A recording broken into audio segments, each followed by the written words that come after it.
નમસ્કાર, હું છું આપની સાથે નિધિ.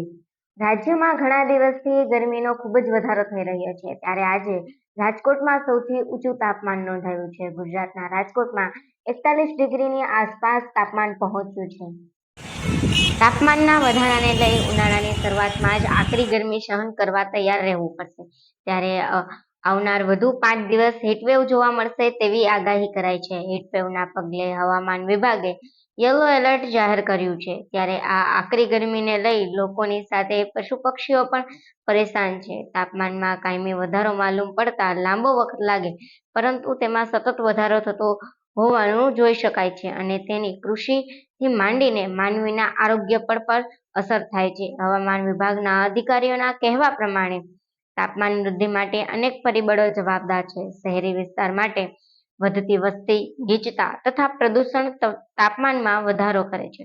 માત્ર મહત્તમ જ નહીં, ન્યૂનતમ તાપમાન પણ વધતું જાય છે. સૂર્યાસ્ત બાદ પણ તાપમાન ઝડપથી નીચું આવતું નથી.